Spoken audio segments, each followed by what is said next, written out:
The IV line had come loose sometime in the night, and the patient in Bay 4 was coding by the time anyone noticed. Anyone except the woman they'd just escorted out of the building 20 minutes earlier. Corporal Yvette Durand stood in the parking lot of Humber Valley General with her personal effects in a cardboard box, and the kind of stillness that doesn't come from peace, it comes from training. From 2 years in Kandahar, learning that panic is a luxury you can't afford when someone is bleeding out in front of you. She heard the monitor alarm from outside, through the glass, over the wind, and her feet moved before her brain gave permission. She'd worked the night shift at Humber Valley for 8 months. 8 months of double-checking orders that day shift left incomplete. 8 months of filing incident reports that vanished into Gordon Whitfield's office like they'd never existed. 8 months of being the nurse nobody looked at twice until something went wrong, and then suddenly she was the one standing in front of the director's desk, being told her attitude was a problem. Her attitude, not the expired crash cart defibrillator in Bay 7, not the understaffed ratio on a Friday overnight. Her attitude, the code alarm was still screaming when she pushed back through the ER doors. The charge nurse, a thick-shouldered man named Croft, who had been running overnight shifts at Humber Valley for 11 years, spun around when he saw her. "You were escorted out. The patient in 4 is in VFib," Durand said without stopping. "You don't have privileges, then fire me twice." She was already at the bedside, already reading the monitor, already calculating. The resident on duty, a third-year named Chen, who looked like he hadn't slept in 30 hours, was standing at the foot of the bed with his hands half raised, like he was waiting for someone to tell him what to do. Durand told him. She called compressions, called for the defibrillator, called medication dosages, while Chen scrambled, and the nurses around her moved automatically because her voice had the quality of someone who has given orders in places where hesitation meant a body bag. 4 minutes later, the monitor climbed back into sinus rhythm. The room exhaled. Croft stared at her from the doorway. Chen stared at her from the other side of the bed. 2 other nurses stared. Durand stripped off her gloves, set them on the tray, picked up her cardboard box from where she'd left it against the wall, and walked toward the exit. She almost made it. The doors at the ambulance bay burst open before she reached them. Not the regular slide and hiss of an incoming stretcher. Something else. Something louder, faster, with the cadence of people who move through the world differently than everyone else. 4 men in tactical gear, a stretcher between them. Behind them 2 women in uniform, one of them on a radio, the other scanning the room with the practiced efficiency of someone who assessed threats for a living. And behind all of them, a figure in a dark jacket that somehow communicated authority without a single rank insignia on display. Durand went still, not because she was afraid, because she recognized the way they were moving. The patient on the stretcher was a woman. Late 40s, dark-skinned gray with blood loss, her tactical vest cut away and field dressings packed into her left side. The kind of packing you do when you don't have time to do anything better and you're trying to buy minutes you don't have. The woman on the radio, a captain by the insignia Durand caught on her collar, was already shouting for a trauma team. Croft was backing toward the nurse's station with his hands up like he was managing something he didn't understand. Durand set down her cardboard box for the second time that night. She'd carried a woman with those exact injuries out of a collapsed building in Kandahar. She'd maintained pressure on a wound that deep for 40 minutes while they waited for a helicopter that arrived 12 minutes too late. She knew what happened in the next 4 minutes if nobody moved with intention. She moved. Left upper quadrant, possible splenic involvement, she said, not to anyone in particular, because when you said it like that, with that certainty, everyone in the room became someone in particular. Her pressure is 80/50 and dropping. The captain with the radio had appeared at her elbow. Up close, her name tag read Chisholm. "You work here?" "Not anymore." Chisholm didn't miss a beat. "Can you help her?" "Yes." That was the entire conversation. Chisholm nodded once and stepped back, and Durand stepped forward, and the trauma bay rearranged itself around her the way trauma bays do when someone who knows what they're doing takes the lead. The figure in the dark jacket had followed them in. He was watching from the doorway.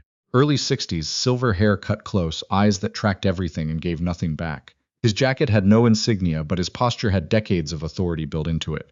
He watched Durand work. He didn't interfere. The surgical team arrived in 6 minutes. Durand handed off the patient with a report so precise that the attending surgeon paused on his way through the doors and looked back at her.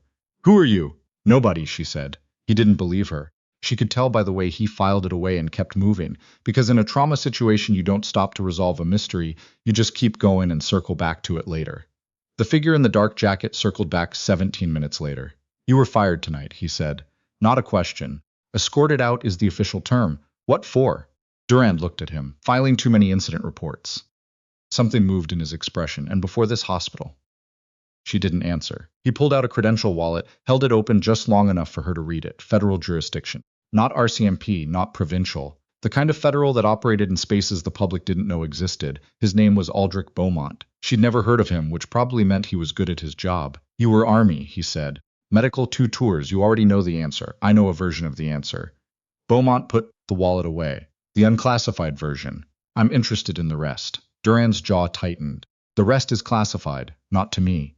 The ER moved around them, the ordinary choreography of a Thursday overnight, and in the middle of it they stood in a small island of something else entirely. Durand had spent 8 months learning to be invisible at Humber Valley General, to take the difficult assignments without complaint, to document violations and say nothing about the documentation, to be the nurse nobody worried about because she never made trouble for administration. She'd been very good at it. She had a feeling that was about to stop mattering. The patient you just stabilized, Beaumont said, is a federal intelligence officer. She was injured during an operation I can't describe in detail. What I can tell you is that the hospital she was brought to was not chosen at random. You chose Humber Valley. We chose Humber Valley. He paused. We've been watching this facility for 6 months. The ground shifted under Durand in a way that had nothing to do with the floor. Every incident report you filed, Beaumont continued, was cross-referenced with federal data on healthcare fraud patterns, every violation you documented, every time your charge nurse buried a complaint, every medication discrepancy, every equipment failure, every staffing ratio that put patients at risk. Durand heard herself say, "You knew. We suspected, you confirmed." His voice stayed level. The director of this hospital has been running a billing fraud operation for 4 years, billing provincial health for procedures that were never performed. Targeting patients with complex records, elderly patients, patients whose families were too overwhelmed to question. 3 of those patients are dead. The fluorescent lights hummed above them. And you needed someone on the inside, Durand said. We needed someone who would do the right thing regardless of consequences. We didn't manufacture the situation. We found someone who was already doing it. She thought about the 8 months, the boxes of paperwork, the incident reports she'd filed knowing they'd be buried. The moment she'd been called into Whitfield's office and told that her problem was her attitude. You could have told me, she said. If we'd told you, it would have changed your behavior, made you look like an operative instead of a nurse. The authenticity of what you documented is the foundation of the entire case. Durand was quiet for a moment. Down the hall, Croft was on the phone, his voice low and furious. She could hear her own name. She knew he was calling Whitfield. What happens now? She asked. That depends on several things, Beaumont said. Starting with whether you're willing to have a longer conversation. She looked at her cardboard box, still sitting against the wall where she'd left it. I don't have anywhere else to be, she said. Gordon Whitfield arrived at the hospital at 11:45. He dressed for the occasion in the way men who control small kingdoms dress when their kingdoms are threatened. Suit jacket, authoritative scowl, the kind of false calm that's actually just suppressed fury wearing business attire. He stopped when he saw the federal credentials. He stopped harder when he saw Durand standing next to Beaumont. She was terminated, Whitfield said. She has no authority to be in this building. She's a witness in a federal investigation, Beaumont said. She has more authority to be in this building than you do at the moment. Whitfield's face cycled through several expressions before settling on a version of controlled anger. I want her removed. I want a lot of things, Beaumont said pleasantly. This isn't a conversation about wants. This is a conversation about federal jurisdiction. Whitfield looked at Durand. She'd met his eyes exactly twice before tonight. Once during her hiring interview, when he'd barely glanced at her resume. Once 3 weeks ago, when he'd sat across from her in the same chair where generations of difficult staff had been managed, and told her that her documentation habit was creating a hostile environment for the medical team. She looked back at him now without expression. She'd learned that trick in a different context.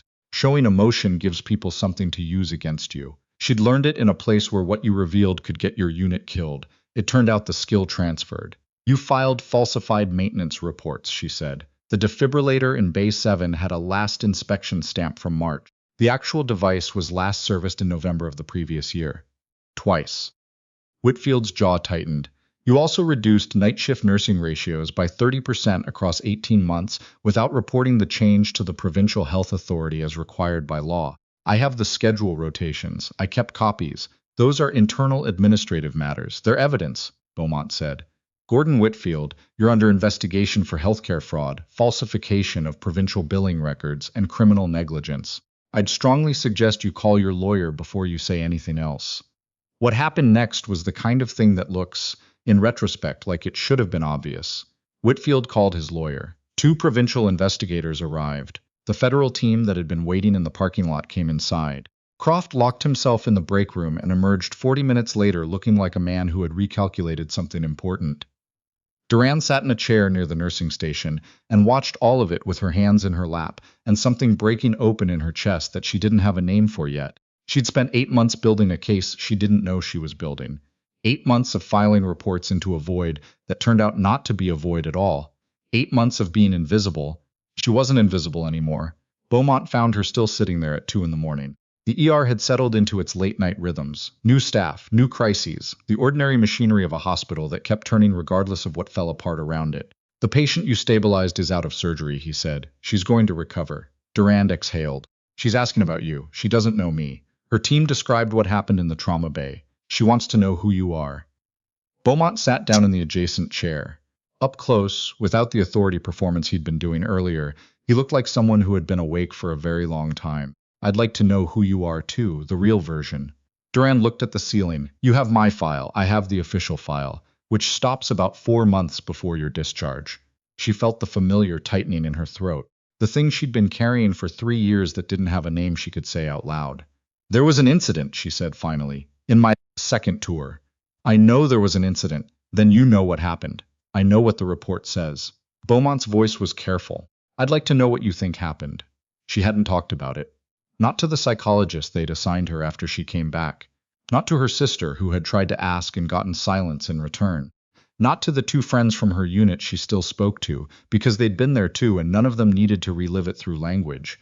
She'd carried it the way you carry something you can't put down and can't keep holding. You just learn to walk with it. We had a civilian casualty, she said. A family. I was the medic on scene. I made a call about triage order based on visible injuries and available supply.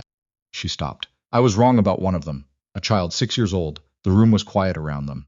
I made a judgment call under conditions that didn't allow for a better option, and a 6-year-old died, and I filed my report and I went back to work, and when my tour ended, I didn't re-enlist. And I came home and I became a civilian nurse in a civilian hospital, and I tried to be someone who made smaller decisions in quieter places. Beaumont said nothing. Except I kept filing incident reports, she said, because I can't watch something go wrong and not document it. I can't see a patient at risk and not intervene. I can't watch people in authority use that authority to hurt the people who trusted them. She paused. I don't know if that's principle or just a malfunction. In my experience, Beaumont said, it's usually both. She almost smiled. The intelligence officer's name was Superintendent Inara Khoury. She was sitting up in the ICU bed when Durand came in at 8 the following morning, looking considerably more alert than someone who had lost 2 liters of blood 12 hours earlier had any right to look. You're the one who stopped the bleeding, Khoury said. You'd have made it regardless.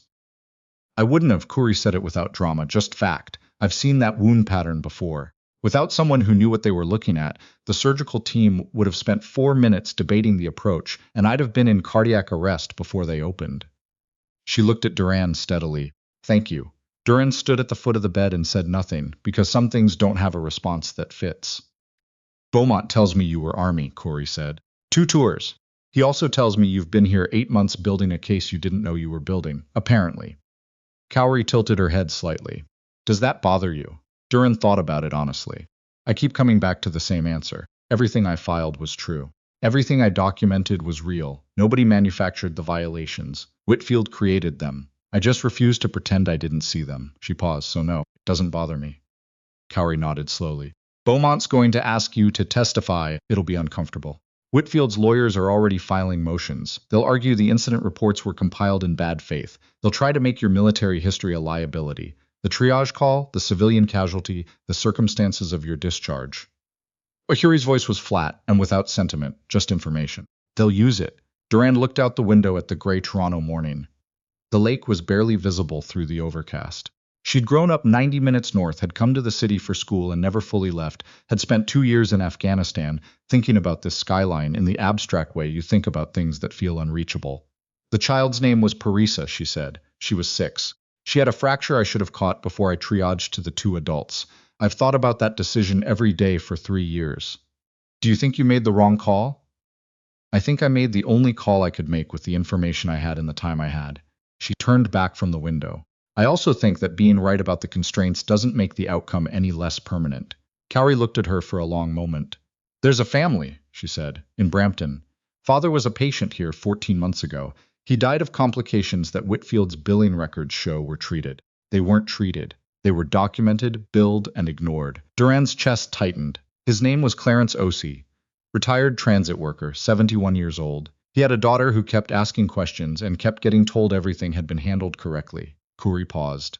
She found your name in a provincial complaint file. She's been trying to reach you for 6 weeks. Duran sat down, not because her legs gave out, because suddenly sitting felt like the only appropriate response to the weight of what she'd just heard. She left 3 voicemails, Cowrie said, at an email address attached to your complaint filings. Beaumont has them. He wanted you to hear them before the deposition. The voicemails were 2 minutes and 40 seconds total. Duran listened to them alone in the family consultation room off the second-floor corridor, sitting on the same upholstered chair where thousands of families had received the kind of news that rearranges the rest of your life. The daughter's name was Nkechi Osei. Her voice was steady in the way voices get when someone has been crying for long enough that the tears have temporarily run out, and what's left is something harder and cleaner. She said her father had been a careful man, a man who kept records of his own, who had noticed that the discharge paperwork described a medication he'd never received, and flagged it to a nurse who'd told him not to worry, who had died 6 weeks later from a complication that the medication was supposed to prevent. She said she didn't know who Yvette Duran was, or whether any of this mattered. She said she was just trying to understand what had happened to her father. She said she was sorry if she was reaching out to the wrong person. She said her father used to tell her that there was always someone in every system who was trying to do things right, that the trick was finding them before the system buried them. Duran sat in the consultation room for a long time after the recording ended. Then she went and found Beaumont. I'll testify, she said. The deposition was scheduled for a Friday morning in a federal building downtown. By Wednesday, Whitfield's lawyers had filed 3 motions to delay it, 2 of which were dismissed before noon. The third kept a junior federal attorney busy until Thursday afternoon. Whitfield himself had been placed on administrative suspension. The Provincial Health Authority had sent auditors, who were currently occupying 4 offices on the 3rd floor of Humber Valley General, and generating paperwork at a rate that seemed designed to suggest they were making up for lost time. Croft had retained his own lawyer. Durand had retained nothing. She'd given her statement, her documentation, her organized file of incident reports, and her time. She'd gone back to her apartment in Etobicoke and organized her closet and called her sister, and not said anything about any of it. Her sister, whose name was Marguerite and who had the family gift for reading silence correctly, had asked whether Yvette was okay. Define okay, Durand had said. Functional, not dissociating. Eating, 2 out of 3. Which 2? Functional and eating. Marguerite had made a sound that communicated a great deal without words. Do you want company? Not yet. Soon. She hadn't mentioned the deposition. Hadn't mentioned Beaumont, or Cowrie, or the Osei family, or the particular weight of realizing that the paperwork you filed into a void had been the thing standing between a family and the truth about how their father died. Some things you have to carry alone until you know which parts you can set down. On Thursday evening, Beaumont called. Whitfield's legal team is going to argue that your PTSD diagnosis from your post-discharge evaluation makes you an unreliable witness, he said without preamble, because Beaumont was not a person who spent time on preamble. They're going to suggest that the incident in Kandahar affected your judgment and that your incident reports reflect a pathological need to document wrongdoing rather than actual wrongdoing. That's creative, Durand said. It's standard. It won't work, but it'll be unpleasant. I want you to know what's coming. She was sitting on her kitchen counter eating cereal because she'd forgotten to grocery shop for 3 days, and the cereal was what remained. The city noise came through the window. Somewhere down the street, someone was playing music she didn't recognize. The triage call is going to come up, she said. Yes, Parisa. A pause. Yes, she set down her spoon. You know, for 3 years I thought the way to live with that was to make myself smaller, quieter. Take a job where the decisions were manageable. Don't stand out. Don't make the kind of call that could go wrong. She looked at the window, and then I spent 8 months in a hospital where people were dying because nobody was willing to make any calls at all. Beaumont said nothing. Parisa died because the situation was impossible and I was doing the best I could with what I had. Her voice came out steadier than she expected, and Clarence Osei died because Gordon Whitfield was doing the worst he could for the most money he could get. Those are not the same thing. No, Beaumont said. They're not. I'll be there Friday, she said. Whatever they bring up, I'll be there. She hung up and finished her cereal and went to bed and slept better than she had in months, which surprised her until she thought about it, and then it didn't. Nkechi Ose was waiting outside the federal building on Friday morning. She was in her mid-40s, wearing a gray coat, and she had her father's eyes in a way that Durand recognized immediately from the photograph Beaumont had shown her. They stood on the steps in the cold November air and looked at each other. "You filed the first report 3 months before he died," Nkechi said. "Medication inventory discrepancy in the cardiac care unit. They buried it, but you kept going. I couldn't stop." Durand shook her head slightly. "I wish I could explain it better than that. I just couldn't look at what was happening and pretend I wasn't looking at it." Nkechi was quiet for a moment. "He would have liked you," she said finally. "He respected people who kept records." Durand swallowed. "He kept every receipt from every medical appointment for 30 years, Nkechi said. Said you never knew when you'd need to prove something." She almost smiled. "I have 8 binders in my spare bedroom." "That's extraordinary," Durand said. "That's my father." The almost smile became something more complicated. "Thank you for not giving up, even when they told you to. Even when it cost you your job." She paused. He deserved someone who didn't give up. Inside the federal building, Whitfield's lawyers did exactly what Beaumont had predicted. They raised the PTSD evaluation. They raised Kandahar. They raised the word pathological in a tone designed to make it sound both medical and damning. Durand sat across from them and answered every question without raising her voice. She talked about the incident reports with the precision of someone who had filed them knowing they might never matter, and then filed the next one anyway. She talked about the medication discrepancies with dates and amounts and cross-referenced records. She talked about the staffing ratios and the equipment failures and the billing codes attached to procedures that existed nowhere except in Whitfield's documentation. When they asked about Kandahar, she answered that too. She described the situation with the clarity of someone who had replayed it 10,000 times. The available resources, the visible injuries, the triage assessment made in 90 seconds in conditions that precluded anything approaching certainty. The outcome she had not wanted and could not prevent. "And you believe that judgment call was correct?" the lead lawyer asked. "I believe it was the best available decision given the information and resources at that moment," she said. "I also believe that Parisa Zahamati was 6 years old, and that her death is something I will carry for the rest of my life, and that carrying it does not make me an unreliable witness. It makes me a person who understands what it means when decisions made inside institutions have permanent consequences for the people outside them." The room was quiet. Gordon Whitfield made decisions inside this institution that had permanent consequences for people who trusted it. Clarence Osei trusted it. He died because of decisions Whitfield made to protect a billing margin. She looked at the lawyer. "That is what I documented. That is what I am testifying to. My trauma history doesn't change those facts. It just means I had a particular reason to recognize what I was looking at." Beaumont said almost nothing on the walk out of the building. He matched her pace down the front steps and waited until they reached the sidewalk. "That was well done," he said. "It was just true. In my experience," he said, "true is usually the hardest thing." Carrie was being discharged from hospital the following week. She called Durand on a Tuesday morning while Durand was reviewing the new staffing proposals that the provincial authority had requested from interim hospital leadership. "They're offering me a desk," Huri said. 6 months of desk while this knee recovers. "I've accepted it with the grace of someone who has never gracefully accepted anything. Congratulations on your recovery," Durand said. "Beaumont tells me they've offered you the interim director of nursing position." Durand looked at the proposal on her screen. "They've suggested it.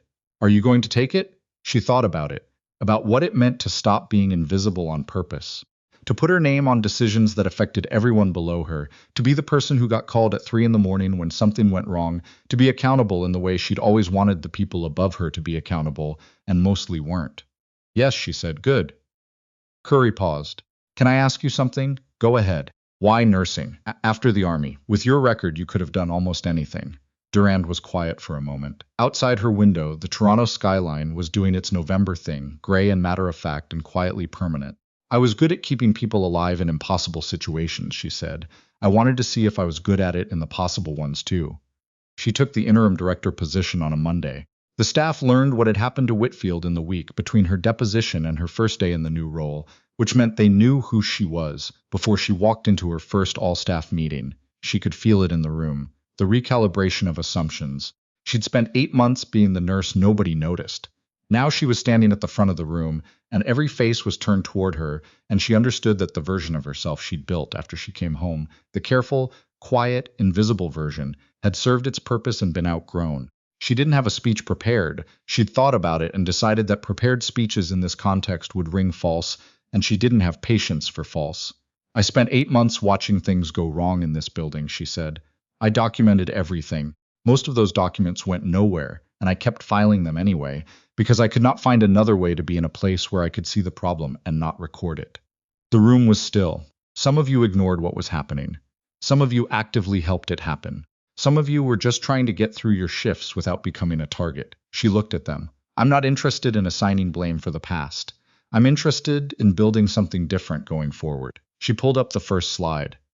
Staffing ratios, equipment schedules, incident reporting protocols that went somewhere this time. This is what we're doing now. Any questions you ask me directly, any problems, you document them through the new system I'm implementing this week. Any concerns about retaliation, you come to me and I will handle it personally. She paused. I kept filing reports when nobody was listening. I'd like to think that if you're willing to do the same, I'll be a better audience than Whitfield was. Someone near the back said quietly, "You're not what I expected." Good, Duran said. Expectations are usually the problem. Nkechi Osi called in December on a Thursday evening while Durand was sitting in her apartment with her sister and a bottle of wine they'd been working through with the dedicated pacing of people who have a lot to talk about. The provincial health authority settled with our family today, Nkechi said. It doesn't bring him back. I want you to know I understand that it doesn't bring him back. I know, Durand said, but they acknowledge what happened, formally in writing. Nkechi's voice was steady. He kept records for 30 years and nobody ever used them. Yours are what made the difference. Durand's sister was watching her from across the room with the patient attention of someone who has been waiting to understand a thing for a long time. I've been thinking about starting an advocacy organization, Nkechi said, for families navigating the healthcare system, people who don't know what questions to ask or how to document when something goes wrong. She paused. I wanted to ask if you'd be willing to serve on the board. Durand looked at the window. The snow had started, the first real snow of the season, falling without urgency across the city. Yes, she said, I'd be honored. After the call ended, her sister said, Can you tell me now? Durand considered it, the whole of it. Afghanistan and Parisa and the months of invisible documentation, and the night the federal team had come through the doors, and the particular weight of realizing that staying invisible had never been survival, it had been a way of making herself small enough to avoid a loss she'd already sustained. Yes, she said, I think I can. She talked for 2 hours. Her sister listened without interruption, which was the greatest gift her sister had ever given her. The following spring, the Morrison Foundation, the one Nkechi built with the settlement money and a great deal of obstinacy, held its first information session for families in a community room in Etobicoke. 23 people attended. Durand spoke for 15 minutes about how to document a concern, who to contact, what language to use, what to keep copies of. Afterward, a man in his 70s named Harold Ferreira approached her. His wife was in a long-term care facility in Mississauga, and he had a folder full of observations he didn't know what to do with. She sat with him for 45 minutes and went through the folder page by page. Walking to her car afterward, she thought about Parisa. She thought about Clarence Osi. She thought about the 8 months of incident reports going into a void that turned out to contain people who were actually paying attention. She thought about what Beaumont had said on the night it started, that they hadn't manufactured the situation. They'd found someone who was already doing it. She'd spent 3 years trying to make herself a smaller version of who she was, trying to take up less space, make fewer calls, avoid the decisions that could go wrong in ways that stayed with you. She'd been wrong about what smaller bought her. It didn't buy safety. It didn't buy peace. It bought 8 months of watching avoidable harm accumulate in a building full of people who'd made the same calculation she had and arrived at silence. She'd kept filing anyway. Not because she was brave. Because she was constitutionally unable to see a problem and look away from it, and it turned out that particular malfunction was actually the most useful thing about her. She wasn't invisible anymore. She wasn't hiding. She was exactly who she'd been in Kandahar, and at the bedside in Bay 4, and in the trauma bay when Kuri came through the doors. Someone who saw what needed doing and did it, regardless of what it cost, because the cost of not doing it was always higher. She got in her car and drove home through the spring evening, and the city was full of ordinary light, and it was enough.